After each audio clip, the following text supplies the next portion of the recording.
Welcome to the Deep Dive Learner. We're really glad you're here with us today because we are about to pull the rug out from under something you probably do, like 5 times a week without even thinking about it. Oh, at least 5 times. Probably more for most people. Right, totally. But before we get to that specific thing, I was thinking earlier today about how we handle medical diagnoses. Right. Like when you go to a hospital, there's this ingrained expectation of, absolute precision. Right. You want an exact answer. Exactly. It's like engineering. You break your arm, the doctor takes an X-ray, the film goes up on the light board, and there is that jagged white line. The doctor literally just points to it and says, there it is. It's incredibly comforting because it's binary, it's broken or not broken, it's visible, it's categorized, and there's really no debate about what you're looking at. Right. But if you've ever looked into something like, say, neurodevelopment or chronic pain or psychological trauma, you quickly realize that the X-ray machine metaphor falls completely apart. Oh, completely. It's Yeah. useless there. Yeah. You step into a diagnostic landscape that is entirely murky. You're looking for invisible forces, historical contexts, environmental factors. It's the definition of diagnostic muddy waters. I mean, you can't just point to a glowing white line on a piece of film and, understand the whole truth of a human mind. Exactly. And I was thinking about that exact same expectation of clean binary precision this morning when I took my phone out of my pocket. Yeah. Because, we all do this. You walk down the street, you see a striking building, an interesting skyline, or maybe just a weird shadow stretching across the pavement, and you snap a photo. Yeah, just a quick picture. Right. And when we do that, there is this deeply ingrained, almost unconscious expectation that what we are capturing is the objective truth. We think we're taking an X-ray of the street. That's such a good way to put it. You point the machine, it records the light, and it hands you back a clean, undeniable fact. Like, there it is, the city, perfectly preserved in a neat little rectangle. But the more you actually study images of cities, the more you realize that the camera is just as murky as that psychological diagnostic landscape we were just talking about. That is a phenomenal way to frame this because a camera is, in many ways, an instrument of diagnosis. Right. But instead of trying to diagnose a fracture in a bone, it is attempting to diagnose an entire city. And what we're going to explore today is just how staggeringly complex that urban diagnosis really is. Because today we are embarking on a massive, comprehensive journey into an incredibly rich academic text by Jane Tormey called Cities and Photography. And the core mission of our deep dive today is to ask one deceptively simple question. When you take a photograph of a city, what are you actually capturing? And the answer, as Tormey so brilliantly lays out in her work, is that you are almost never just capturing concrete, glass, and steel. Yeah, not even close. Right. Our goal here isn't just to look at pretty pictures of skyscrapers, and we aren't going to be talking about, aperture settings or lighting techniques or whatever. No camera gear talk today. No, none of that. We're going to learn how to read the city as a complex, living text. We want to move way beyond the beginner ideas of what makes a cool street photograph, and we are going to travel into the absolute deep end of urban theory. We are talking about invisible webs of social interaction. We're talking about hidden political power structures that dictate where you are allowed to walk. We're talking about intense, subjective, psychological landscapes. Which it's really deep. It really does. The photograph today is our lens, literally and metaphorically, through which we are going to see how cities are actually lived in, how they are designed, and how they are controlled. And by the time we finish unpacking all of this, I promise you an aha moment. Oh, guaranteed. You will never look at a city street or a photograph of one the exact same way again. So, to get to that aha moment, we have to start by completely dismantling that expectation of precision you mentioned earlier. We have to tackle what urban theorists call the illusion of the transparent city. Okay, the illusion of the transparent city. Break that down for us. Well, there is this myth in our culture which has been heavily critiqued by theorists like Alan Sekula and John Tagg of photographic objectivity. Right, the idea that photos don't lie. Exactly. We assume a photograph is a transparent slice of reality. People often refer to it as a magic trace of the world as it actually existed in that fraction of a second. Now, I think that stems from the fact that a camera is a piece of hardware. It's a machine. Yeah. And we inherently trust machines not to lie to us. Like, a machine doesn't have a political agenda, doesn't have an ego. It just opens a mechanical shutter, lets in photons, and closes it. That's exactly it. The lens is a technological eye without a mind, so our default assumption is that it must be completely without prejudice. But Secula and Tag point out that this is a complete fallacy. It's a total trap. It is. The photograph is actually a highly mediated object. First, it's mediated by the photographer, who made 1,000 invisible choices before pressing the button. Yeah, they chose where to stand, what angle to shoot from. Right, what to include in the frame, and most importantly, what to leave out of the frame. That's a huge one. Like, you can entirely change the story of a protest, for example, by zooming in on one person shouting versus zooming out to show they are standing completely alone in an empty plaza. Precisely. The framing is a choice. But the mediation doesn't stop there either. The image is also mediated by the context in which you view it. Like, are you seeing this photo in a glossy magazine, in a museum, or in a police file? Right, the vibe totally changes. Completely. And it's heavily mediated by institutional power, too. Who commissioned the photograph? Who is publishing it? The camera doesn't just passively record the world, it actively asserts a point of view. It displays attitudes, agency, and vision. Let's ground this in a really vivid example from Tormey's book. She brings in the cultural theorist Michel de Certeau, specifically his famous 1980 essay called Walking in the City, and he paints this incredible, almost cinematic picture to illustrate how power, perspective, and the city all interact. I love this example. It's so good. He describes two totally different ways of experiencing an urban environment, starting with a perspective he calls the voyeur. It's a brilliant conceptual exercise. So to explain the voyeur, de Certeau places us on the 110th floor of the World Trade Center in New York City, looking down through the glass. Way up. Way up. Now think about that vantage point. From up high, the city transforms into what he calls a panorama city. It ceases to be a lived environment and becomes an optical artifact. Right, because you can't hear anything. Exactly. From the 110th floor, the chaos of New York, the rush hour traffic, the blaring sirens, the smells of the food carts, the arguments happening on the sidewalk, all of that friction just vanishes. What you see instead is a massive, silent, structural grid. It looks like a circuit board. Yeah, it looks incredibly logical. It looks perfectly organized, and to the viewer, it feels entirely readable. It's the ultimate God's eye view. And Tormey uses the work of a photographer named Saitsung Liang to really drive this home. Liang has this staggeringly huge photograph of the Luohu district in Shenzhen, China. Oh, that photo is amazing. It is. When you look at his work, it perfectly embodies this distant, objective, panoramic view. It's a massive, sweeping image of these towering, densely packed skyscrapers fading into the smog, but it is completely humanless. You literally can't see a single person. No. It turns a city of millions of breathing, struggling people into this immaculate, silent, structural object. And what de Certeau points out is that this specular distance, that extreme optical separation from the ground level, turns the city into an object to be consumed by the viewer. Like it's a toy or something. Right. It's deeply pleasurable to look at a sprawling cityscape from above. I mean, think about why people pay money to go up to observation decks. It makes us feel like we can grasp the whole thing in one look. It gives us an illusion of total knowledge and control over an environment that, in reality, is infinitely chaotic. It makes me think of the difference between looking at a pristine, top-down Google map of a city on your phone versus actually being stuck in that city's rush hour traffic. Oh, that's a perfect analogy. Like, the map is incredibly useful, sure. It shows you the fastest route, the layout of the grid. But the map lies to you by omission, right? The God's eye view doesn't show you the massive pothole that's going to ruin your tire. It doesn't show you the local protest blocking the intersection. Or the garbage piled up on the curb. Exactly. It completely erases the specific, vibrant culture of a single neighborhood block.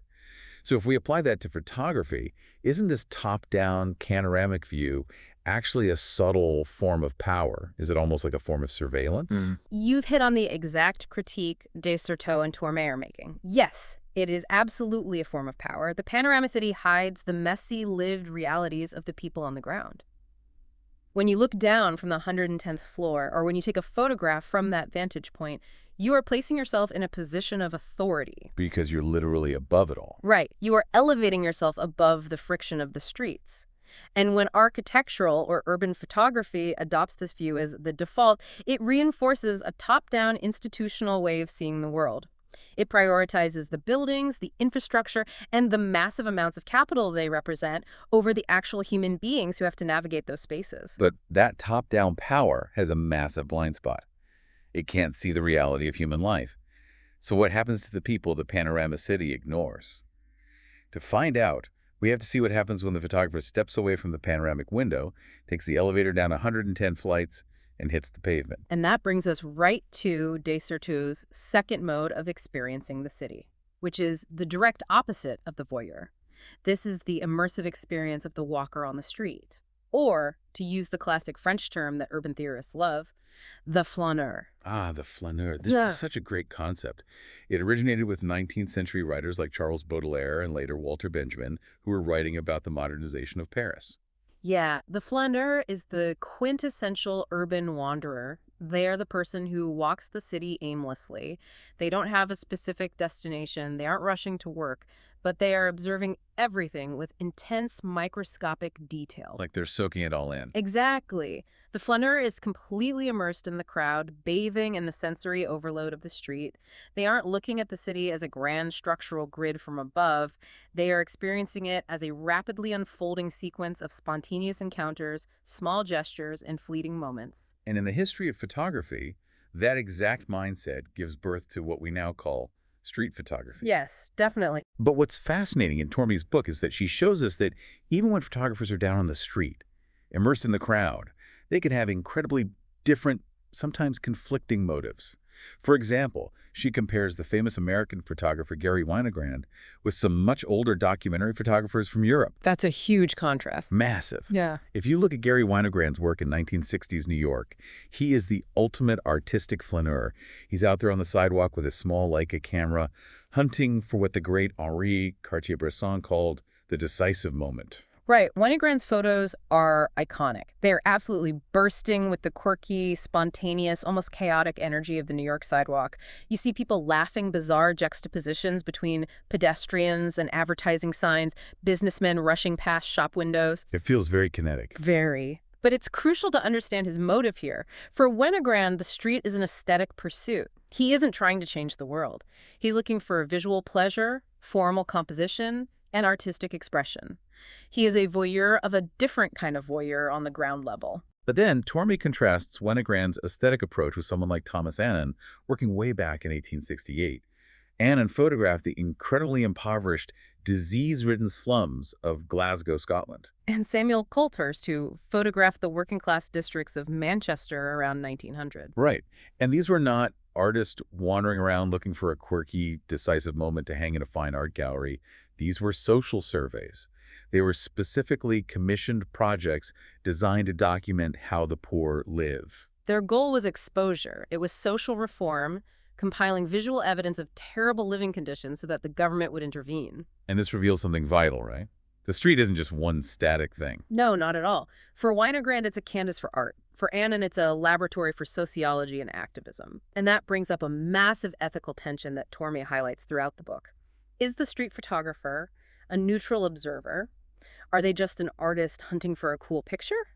Or are they an activist? Yeah, and what right do they have to capture the people in front of their lens in the first place? Exactly, because when you are down on the street taking pictures of strangers, you are stepping into a minefield of ethics and power dynamics. Right. To really understand that tension, Tormey introduces the work of the French sociologist Pierre Bourdieu, and specifically his concept of habitus. Yes, habitus. This is a crucial concept for understanding what a photograph actually captures. Let's make sure we unpack habitus thoroughly, because it's one of those academic words that sounds intimidating but makes perfect sense once you connect it to real life. Oh, absolutely. So, habitus refers to the deeply ingrained, often completely unconscious habits, behaviors, and skills that people possess simply due to their life experiences and their social backgrounds. Like how you carry yourself. Exactly. It's how our history is written into our bodies. It's the way we carry our posture, the subtle ways we dress, how we speak, and how we physically interact with others in a public space. I mean, a wealthy businessman walks down a sidewalk very differently than a minimum wage worker who has been on their feet for 12 hours, you know? Oh, totally. You can see it in their shoulders, their pace. Right. Their habitus is different. So, when a street photographer takes a picture of a crowded sidewalk, they aren't just capturing light bouncing off physical bodies in coats and hats. They are documenting a massive colliding display of habitus. They are capturing raw sociological data about class, exhaustion, confidence, and status. Precisely. And here is where the ethics get incredibly complicated, because the entire tradition of documentary and street photography heavily relies on the subjects not knowing they are being photographed. Ah, the sneak attack. Yeah. The prevailing theory is that if the subject doesn't know the camera is there, they will act naturally, and their true, unvarnished habitus will be revealed. The moment they notice you looking at them, they pose, they put on a mask, and the sociological truth is lost. Okay, I have to jump in here and play devil's advocate because that logic feels a little, I don't know, self-serving for the photographer. It definitely can be. Right. If people don't know they're being photographed, does that really make the image more true? Or does it just give the photographer an unfair advantage of power? I mean, you're basically sneaking up and stealing someone's image without their consent, often to make a broader point about their social class or their poverty, and they have zero say in how they are represented. It's a fantastic point, and it is a debate that has haunted the medium of photography for over a century. From a purely sociological standpoint, yes, capturing unaware subjects might yield unvarnished behavioral data, but ethically, it places the photographer in a position of supreme, unquestioned authority. They get to decide the story. Exactly. As Bourdieu points out, when we look at photographs, we almost always project our own assumptions onto the people we are observing.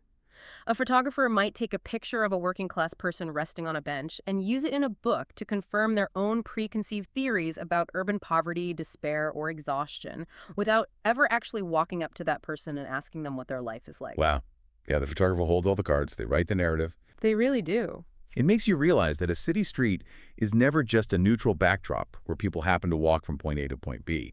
It is a highly contested space, practically vibrating with power dynamics, social class markers, and unspoken rules. Exactly. And realizing that the physical street is not just a natural, neutral occurrence leads us directly into the groundbreaking theories of the French philosopher Henri Lefebvre, which Jane Tormey uses as the absolute backbone of her entire analysis. Let's get deeply into Lefebvre, specifically his monumental 1974 book, The Production of Space.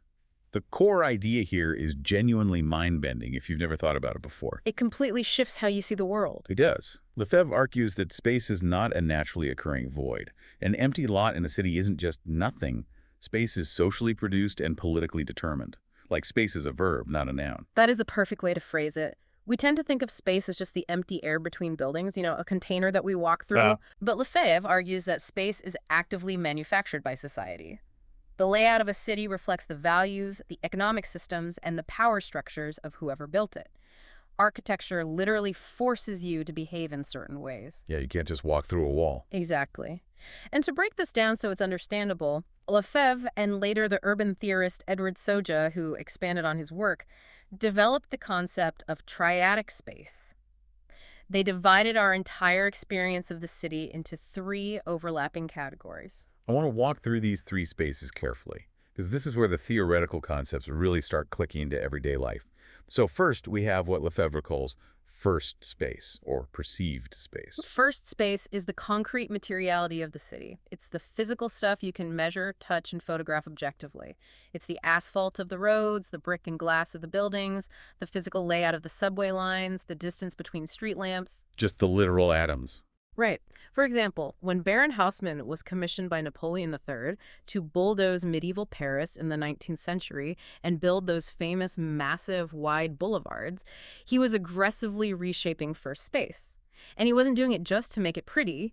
He widened the streets to allow for easier military movement and to prevent the working class from building barricades during riots. He weaponized first space. Oh, wow. That is wild. Got it. So first space is the physical stuff, the actual concrete and dimensions. Then we have second space, or conceived space. Second space is the ideological, imagined space.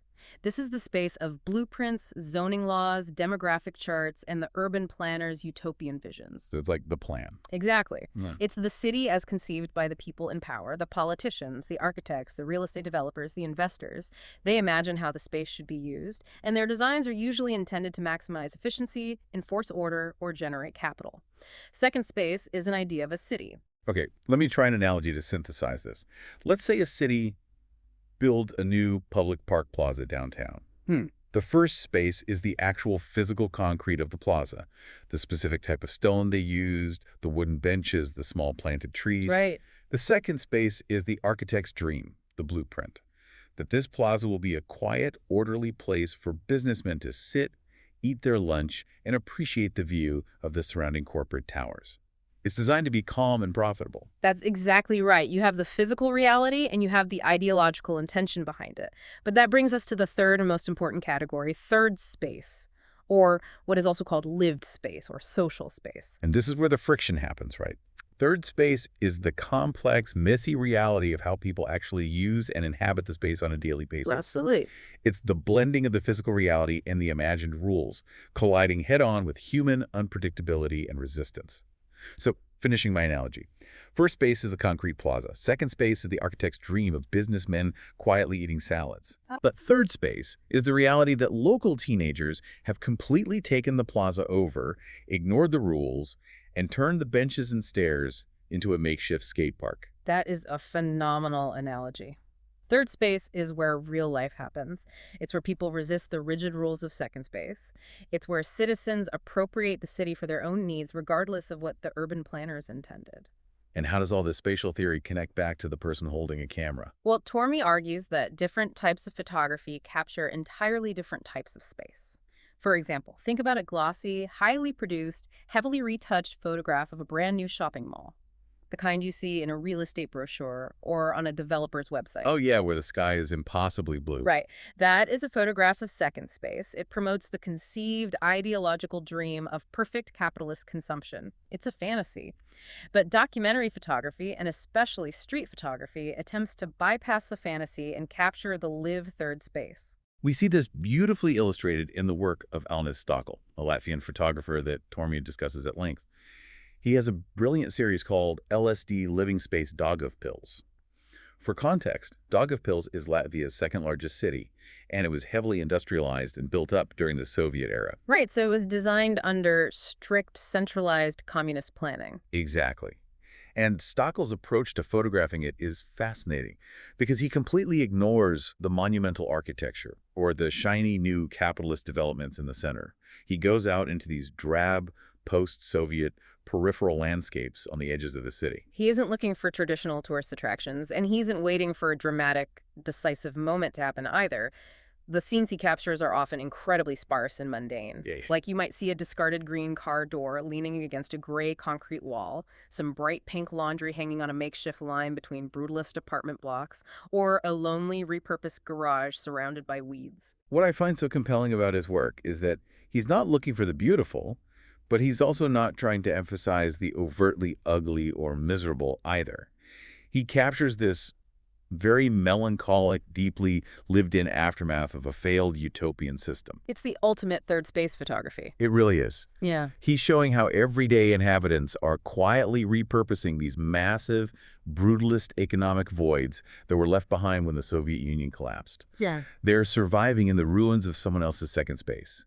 It's an incredibly quiet, undemonstrative resistance to the space that was conceived for them. And if we pull back and connect this to the bigger picture, if space is socially produced, if the streets, the plazas, and the buildings are actively designed to enforce a specific political or economic order, then documenting that space is inherently an act of politics. You literally can't separate the two. You cannot separate photography from politics when you are shooting the city. Which brings us to a really difficult question. How do photographers capture the populations that are aggressively pushed to the margins of these highly designed capitalist spaces? That perfectly opens the door to the next major theme of Tormey's book, the political lens and the ethics of documentation. Because when we talk about photography used as an explicit tool for social and political agitation, things get intense. Very intense. And it's fascinating to look at how different photographers weaponize the camera for their specific ideological goals, analyzing the mechanism of their art rather than, just debating the politics themselves. Let's look at how a group from the 1970s UK called the Hackney Flashers used the medium. The Hackney Flashers are a prime example of explicit militant documentary practice. They were a collective of feminist photographers and activists, and they produced a famous project called Who's Holding the Baby? Such a great confrontational title.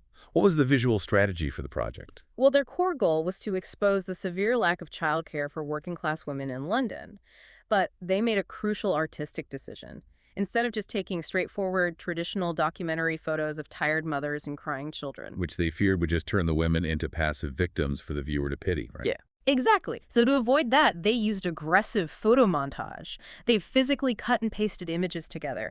They mixed glossy magazine images of wealthy, carefree women and private nannies side by side with gritty, high-contrast images of struggling mothers in slums. Wow, that contrast must have been jarring. It was designed to be. And then they layered these collages with hard statistics, newspaper clippings, and text about the lack of government funding for public nurseries. So they were disrupting the illusion of the transparent photograph. They didn't want the viewer to look at the image and just feel a fleeting sense of sympathy. They wanted to expose the underlying economic gears of the city. Yes. They were agitating for structural change by showing how the city's social space was deeply unequal. Exactly. It's using photography as a blunt weapon for an argument, not just as a window to passively look through.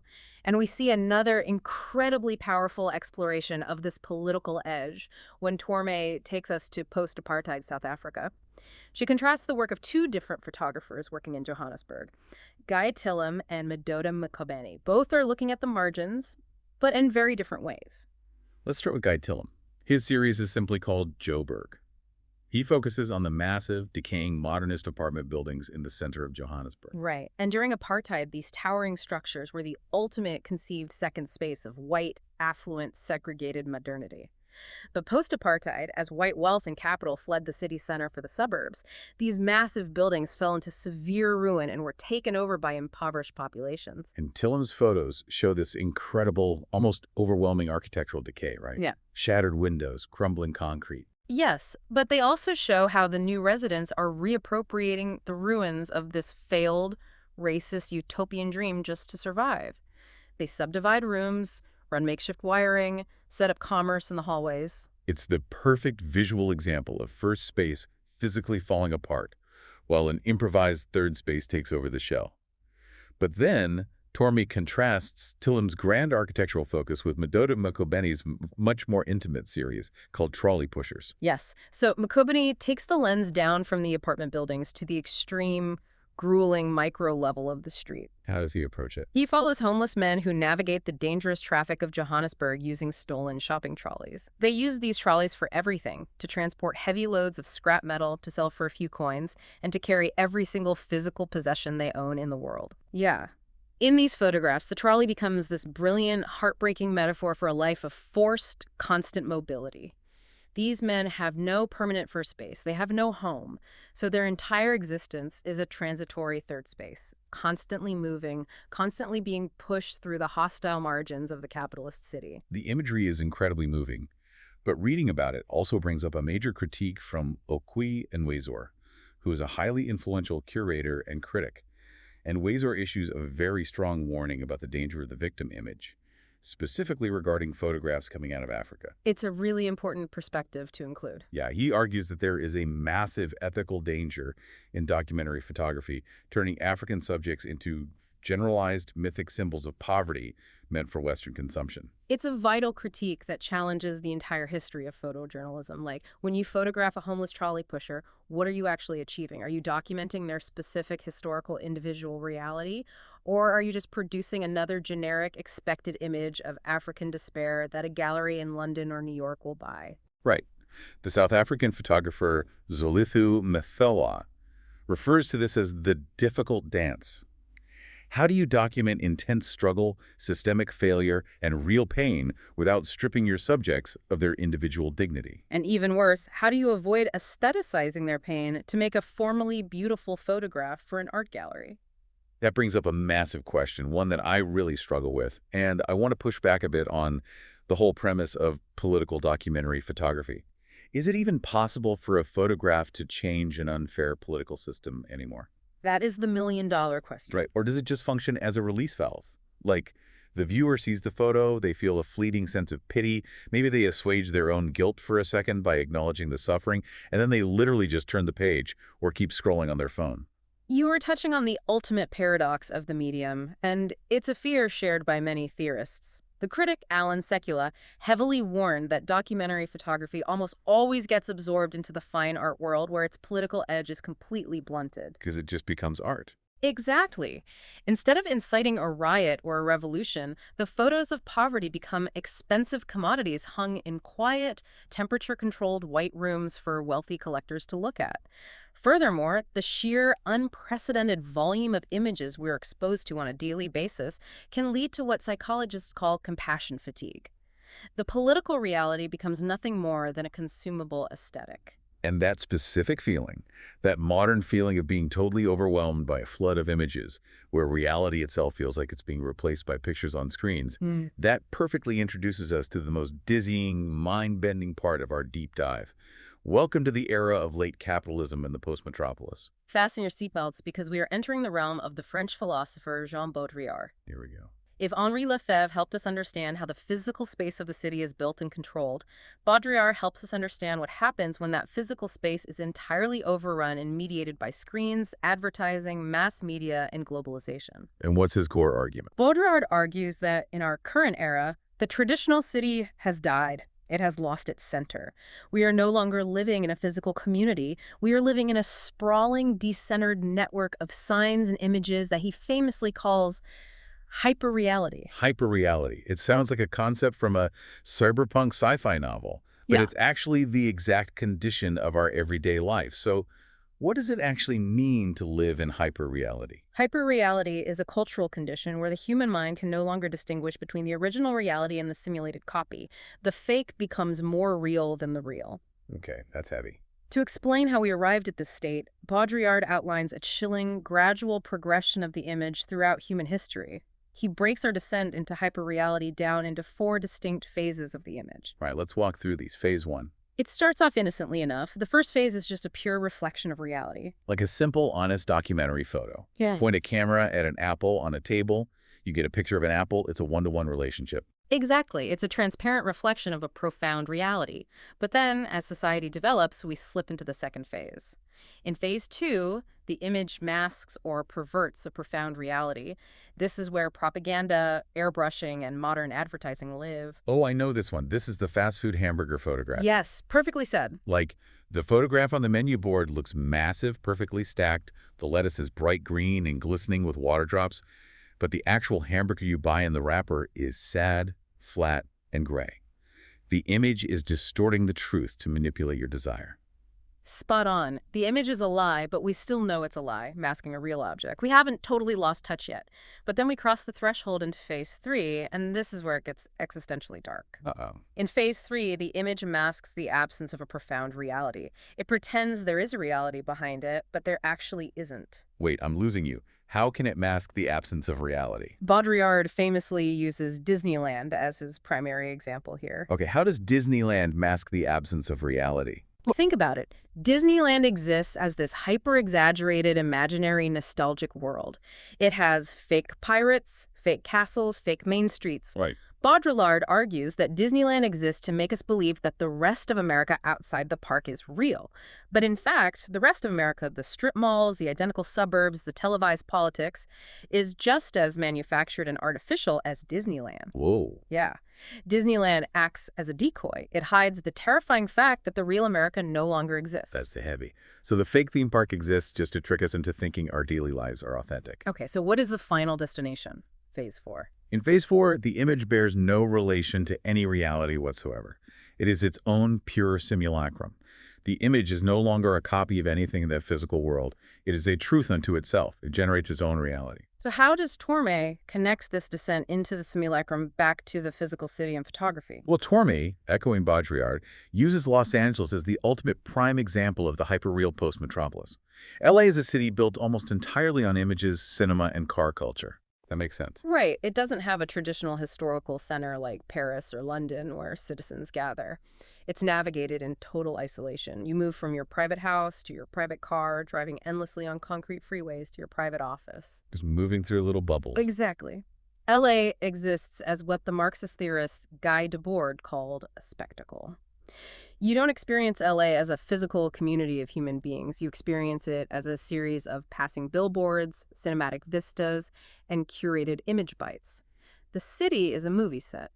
And because of globalization, we see this hyper-real mutation happening to cities all over the world, not just in LA. Tormey discusses this through an incredible photograph by the Argentine artist Marcos Lopez.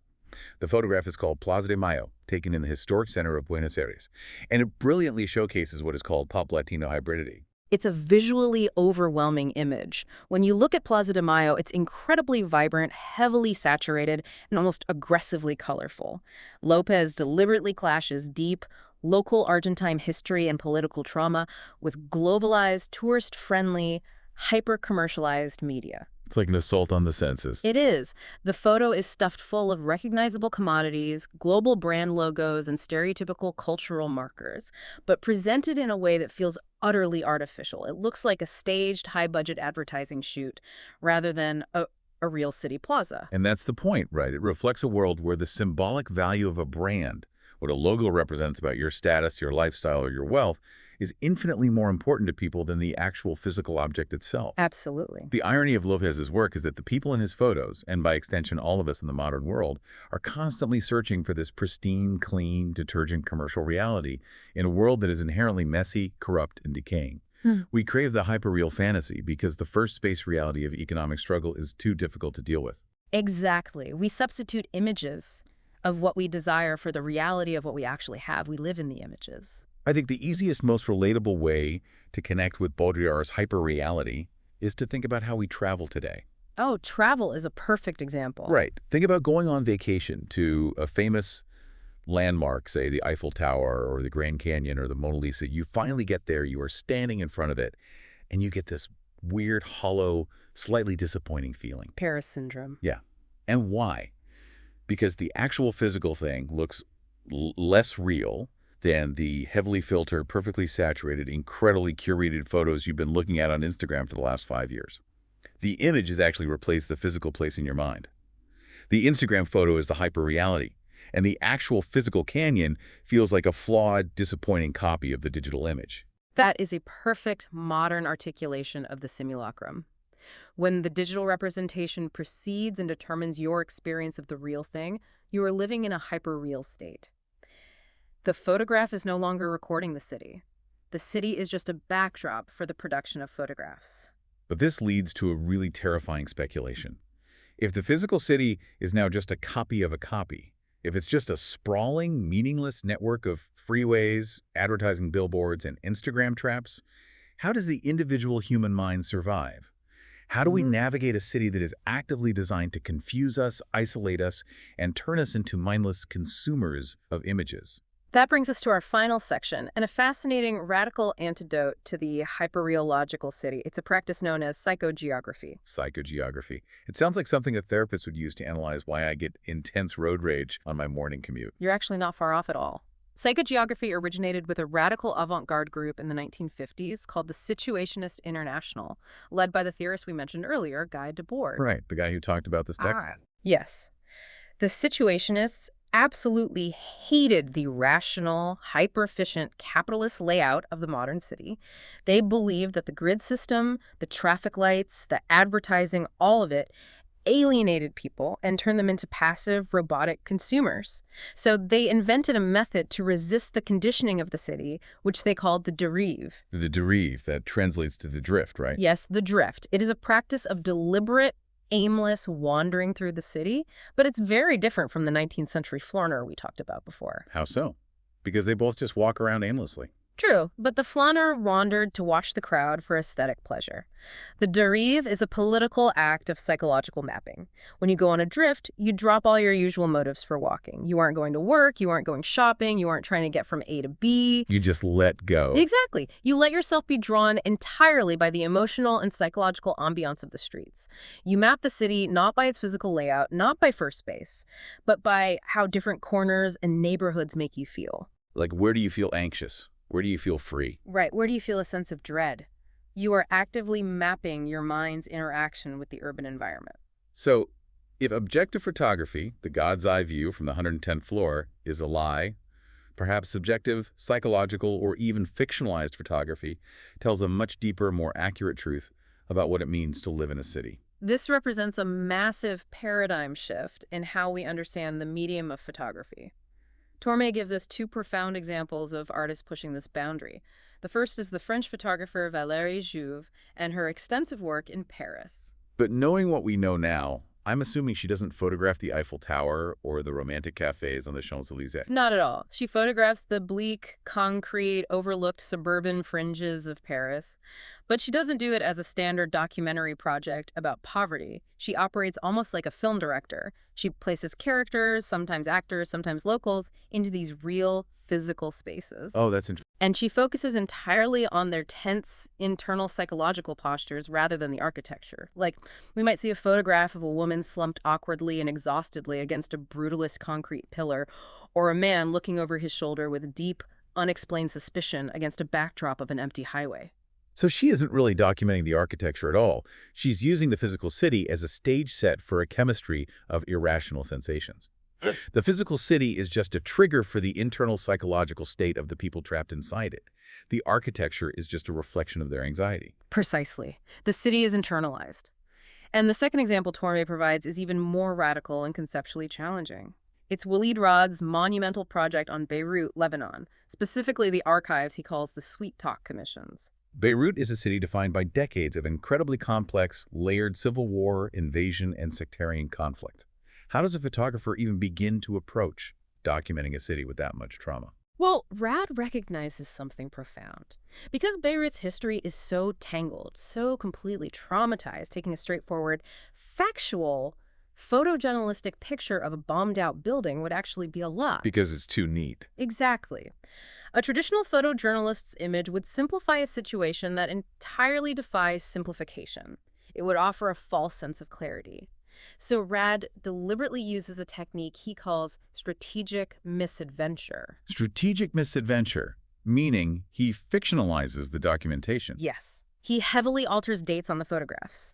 He creates fictional authors and personas to attribute the photographs to. He blends his own personal memory, outright fantasy, and actual documentary evidence into a confusing, stuttering, overwhelming presentation. Oh, wow. He creates a massive archive of the city that constantly contradicts itself. Okay, let me make sure I'm fully wrapping my head around this, because it flips the entire purpose of a camera upside down. It really does. By intentionally making things up, by deliberately borrowing and twisting historical facts, by lying to the viewer, Rode is actually giving us a more accurate map of the city's soul than a traditional objective photojournalist ever could. That is exactly his premise, and it is brilliant. Trauma and memory do not function in a straight, logical, chronological line. They are fractured. They repeat, they stutter, they contradict themselves. And to truly document a traumatized city, the photography itself must be fractured and traumatized. This connects deeply to the theories of the philosopher Gilles Deleuze. Let's unpack Deleuze quickly. How does his philosophy fit into a traumatized city? Well, Deleuze argued that space isn't just physical dimensions, an X, Y, and Z axis. Space is an event. It encompasses time, memory, and what he called invisible, incorporeal forces. Okay, I think I follow. Think about it like this. If a building is destroyed in a war, the physical building is gone from first space. Yeah. But the memory of that building, the ghost of the people who died there, the trauma of the explosion, that incorporeal force still occupies that space. You can feel it when you stand there. Exactly. A standard camera can't photograph a ghost. But Rod's fictionalized, fractured archive manages to visualize that Deleuzian space perfectly. He photographs the trauma, not the concrete. Man. Okay, let's take a deep breath. We have covered a staggeringly huge amount of intellectual ground in this deep dive into Jane Tormey's cities and photography. It really is a massive journey, moving from the physical street to the absolute limits of the human mind. We started by dismantling the illusion of the objective, God's eye view, the voyeur looking down from the 110th floor, reducing the vibrant, messy city to a logical, easily consumable grid. Right. Then we took the elevator all the way down to the pavement, joining the flaneur to look at the immense ethical complications of capturing a stranger's unconscious habitus on the street. From there, we explored Henri Lefebvre's revelation that the space of the city isn't natural, it is socially produced. It's a constant, grinding battleground between the conceived second space of the powerful urban planners and the lived third space of the everyday inhabitants just trying to survive. Which led us into the highly fraught ethics of political documentation. We looked at how groups like the Hackney Flashers weaponized montage. We discussed the danger of creating generic victim imagery. And we questioned whether photographs can actually change the systems they expose, or if they just get absorbed into high art. And as those capital systems became hyper-globalized, we tumbled into Baudrillard's Post-Metropolis, a hyper-real simulation where images completely replace reality, leaving us isolated in a sprawling, cinematic spectacle where the fake feels more real than the truth. But finally, we found a way to navigate that madness through psychogeography and the Derivative, realizing that the deepest truths of the city aren't found in objective, factual records, but in the subjective, sometimes entirely fictionalized maps of our own minds, our memories, and our traumas. It fundamentally, irreversibly changes what it means to look at a photograph. It really does. Which brings me back to the very beginning of our conversation. I want to turn this directly over to you, the learner listening to this right now. I want you to think about that smartphone camera sitting in your pocket today. When you walk down the street later and you pull your phone out to snap a quick photo of your city to post online, I want you to pause for just 1 second and ask yourself, what are you actually capturing? Yeah. Are you just documenting the concrete first-space reality of a physical building? Or are you, as Baudrillard warned, just adding another simulated image to a hyper-real world that masks the true, messy, lived experience of the streets? It's a question that challenges the intention behind every single picture we take. Thank you so much for joining us on this incredible deep dive into the source material. Keep exploring, keep questioning the invisible forces in the environment around you, and whatever you do, enjoy the drift.